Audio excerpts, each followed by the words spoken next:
Martha Neitz, a friend of Susanne Whited's, helping her with her exceptional exit plan. So I'm reading her journal for Wednesday, November 27th, 2019.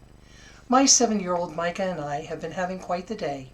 We started filming the last of her advent calendar videos for her YouTube channel, and in the middle of one, the smoke alarm went off. It was so loud I was sure it was the carbon monoxide detector. So I took the carbon monoxide detector off the wall. The beeping continued, and I told Mika to take the carbon monoxide detector to the garage. As she went up the stairs, the beeping continued, and we realized it was the smoke detector. I was happy it was a smoke detector because there was obviously no fire, and now I didn't need to call the fire department to check the carbon monoxide level in my home. I had Mika climb up on my lap to try and reach the reset button on the smoke detector. No luck.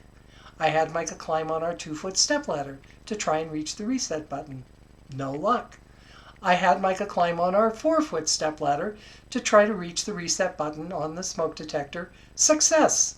It probably took us 5 minutes to figure out how to get the reset button. We managed to finish Mika's videos today with the smoke alarm only going off once more. We obviously need new batteries because it's alarming approximately every 15 minutes. Mika and I will deal with it until noon when we leave for my weekly blood draw. I'm feeling a bit sorry for the dogs. Our big dog is very distressed when the alarm sounds, and it will keep beeping once Mika is no longer here to reset it. Fortunately, Mika's dad, Donald, is getting off work at noon for the holiday, so he can change the battery as soon as he gets home.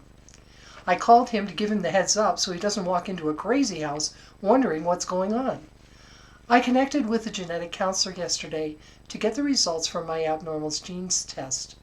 Turns out I was negative for all 86 gene abnormalities that are associated with a cancer risk. I'm not surprised because I do not have a history of cancer in my family. However, I am a little disappointed there are not any additional treatments available for me that may extend my life. I did have one abnormal gene, and the genetics counselor said that most people come back with one. That particular gene mutation is not currently associated with any cancer risk or treatment, so the information goes into the database and they will let me know if there's ever a connection found. I'm not expecting any change in the next few years I may have left, so I'm finished with genetic options and left with my crazy chemotherapy schedule for the rest of my life.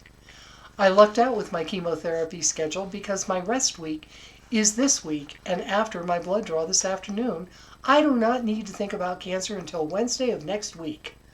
We will spend Thanksgiving lunch with Donald's family since he was raised in Colorado Springs and they are local.